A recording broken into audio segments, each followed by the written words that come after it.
sure, yeah. What's your name? Lulu. That's true. So we're on video here, huh? Check it. Yep, there you go. Hello. Video blog, is that what this is? Nice. I guess. Have you been doing something to say for everyone? Yeah, you want to hear that one? Yeah. Cool. Good song for the morning. Are you ready? Yeah. Wake up, 7:32 a.m. Can't believe it's time to do it over again. Yesterday, it took all that you had, and you're wondering if you'll ever get it back. But the whole wide world is waiting waiting for you to step out that door. So come on, let your life be heard today, 'cause you got something to say. If you're living, if you're breathing, you got something to say.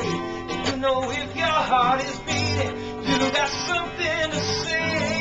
And no one can say it like you do. God is love and His love speaks through. You got it, you got it, you got something to say. Na na na na na na na na na na na na na na na. Yeah, listen up. I got a question here. Would anybody miss you if you disappeared? Well, your light is the song that you sing, and the whole wide world is listening. So the answer to the question is, you were created, your life is a gift, and the lights are shining on you today, 'cause you got something to say.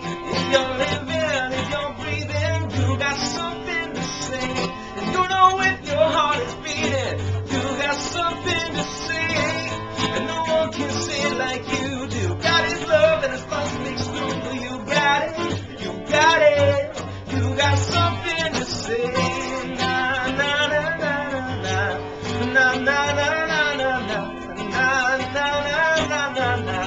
Yeah, listen up, I got a question here. Would anybody miss you if you disappeared? Well, your life is the song that you sing, and the whole wide world is listening. But you got something to say. If you're living, if you're breathing, you got something to say. And you know that if your heart is still beating, you got something to say.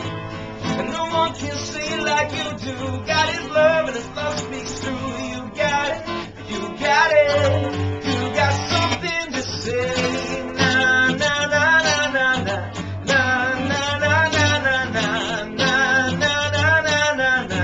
You got something to say. That's great. Thanks very much. Do it again.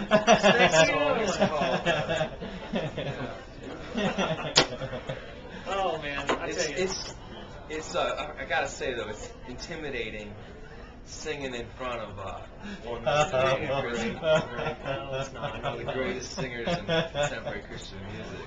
Well, yeah, I want to ask you a couple questions. You know, I do a Sunday morning worship show on the station here, and we play several tunes which transcend the Christian pop and over the worship side.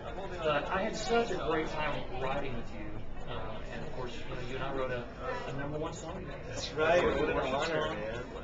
You, me, and Adore Jason you. Ingrid, had a great time. And, you know, I love watching you write because you do just like that song you just sang. You have so much to say, and I wish I could turn that little switch on like a songwriter to just let it all flow out. No, but you have such a gift, and just talk to me just a second about where all that comes from. The things that you have to say. Where does that come from in your life? That brings that out. Well, first, thanks for your kind words, and I really do cherish the process of songwriting. It's become a real passion of mine. I think it's one of those very pure places where it's like the very beginning of an idea, and you can just begin. You're sitting in this writing room, like when I had the honor of writing with Andy, we're sitting in this room, and it's just an ordinary day, but something extraordinary could take place at any time when you're writing this song and you're praying for inspiration beyond your own abilities.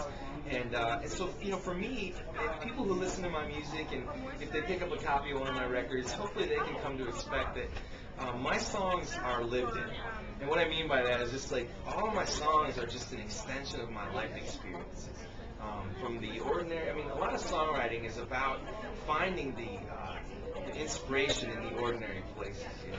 And a lot of my songwriting process tends to mirror or parallel my journey of faith too. You know, it's like those days when you don't feel like writing a song. Those are the days that you really need to dig in, because you never know what you're going to find. And likewise, it's those days when I don't feel like reading my Bible.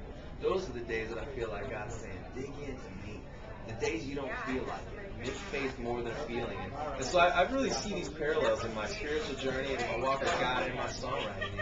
And so I just love writing songs about real life. You know, that song, Something to Say, is just the big message of the whole album was just hopefully a message to share with people that, you know, a lot of times the world makes us feel like we're damaged goods. You know, like we've made too many mistakes, we've got too many broken places, and that's something I can really speak about these days. After having some things happen in my life, I wound up having surgery on my vocal cords a year ago, not knowing if I'd ever sing again.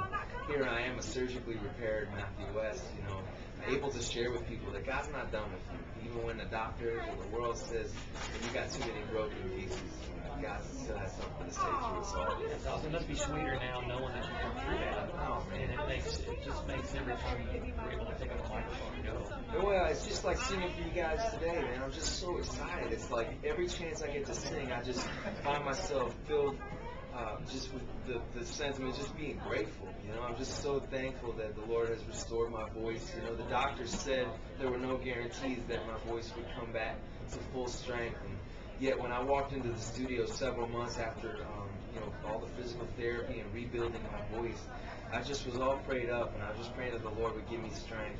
And so here I am, you know, releasing songs like You Are Everything. That's the first single off my last album.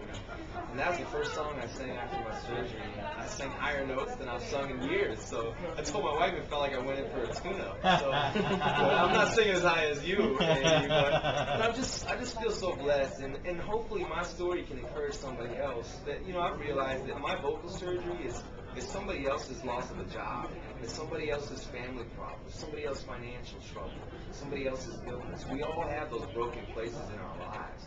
And I just hope that my story of God's redemption and His healing in my life through my voice can serve to remind everybody that, man, God's not done with you. No matter how much you feel like damaged goods, He can take your damage and He can use it for something good.